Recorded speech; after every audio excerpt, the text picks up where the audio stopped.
bàbá bọ́mọ ọba làwọn ìgbé bàbá ní mú bọ̀nà.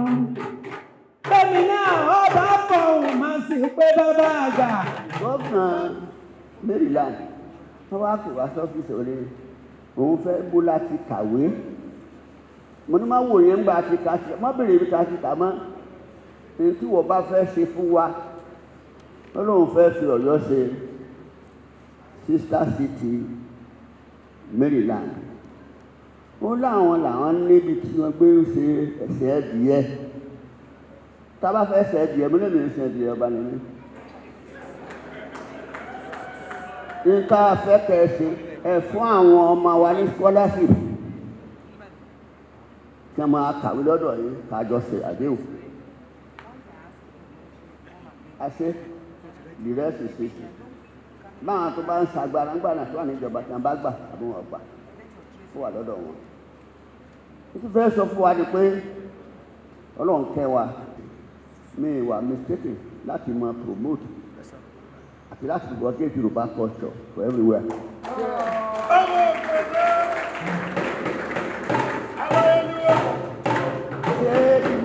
Ṣé mo sì jáde sí ọ̀dà? Ṣé culture yóò dá?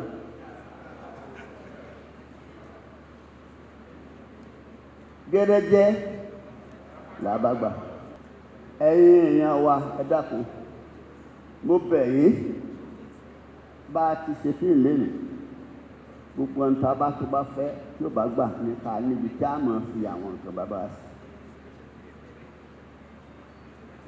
Tí bá yẹ pé mo jẹ́ politician ni wọ́n ti yìn mí ìbọn tipẹ́.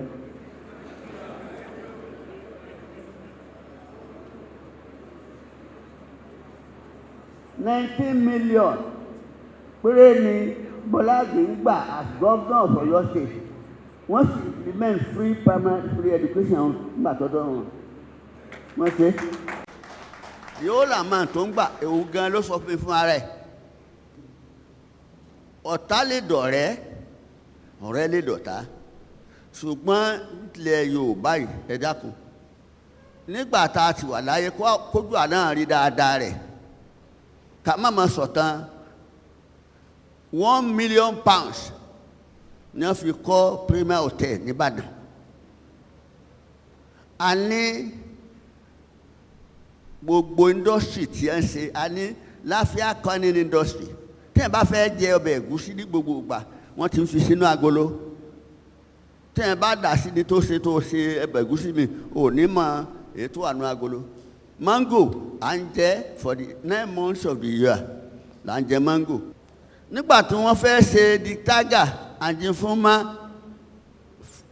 middleweight championship of the world 1964. Nígbà tí Jack Solomon tó máa promote yẹ ó wá inspect ó wá yẹ gbogbo àǹfààní tó wà ń bẹ̀. Nígbà tó dé ní toilet ó ní kàn mú toilet paper wá ó ka báyìí ó sọ sínú water closet ó press 60 yẹn báyìí ó sì kà 1 2 3 ó kà dé 10 seconds kí ni ẹ stop only your technician are very very good they are expert.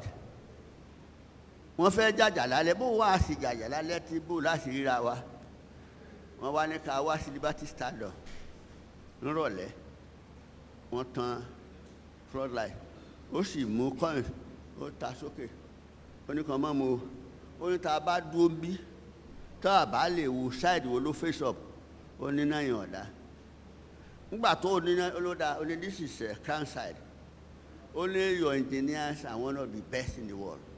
Jack Solomon. Àwa la ṣe gbogbo ẹ̀. Kí ló dé?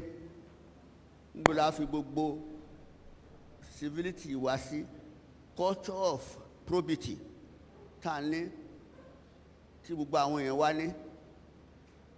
Mo bẹ̀ yín ni mi mọ̀ tí vice president sọ pé mo kàn dúró ń bí mo sì kí pẹ̀lú ògbọ́nà ire lórí mo wá kàn bàbá mi tó fi mí sí òòsàn ní Látúnbọ̀sún níjọ́ torí ìjà ní Sẹ̀pẹ̀tẹ̀rì ilé aládélẹ́yẹ ewúrin láfọba ṣe ń jó gbogbo arógunmọ́sà tó kó adélèkọ àtìbọ̀rẹ́ kan ọgbọ́n lẹ nínú ọmọ mọ̀rú aládélé yẹ pàlú méje pọ̀ ń bá gbogbo wọn jagun agódógbò gbọ́dọ̀ roku òdògbòdò gbọ́dọ̀ rodò ọ̀dọ̀fin ìjàyè òdòdó lákànlú ọmọ ajá mìíràn gangan ẹni tarí ta kápólápó èjì ọ̀bọ̀rẹ́ ìwọ̀dẹ́ akápọ́lọ́fà pa dákun tí wọ́n bá ń ṣe nǹkan tó da láyé ọlọ́run máa kà mí mọ́ pẹ̀lú òrùn ọlọ́run ẹ̀yin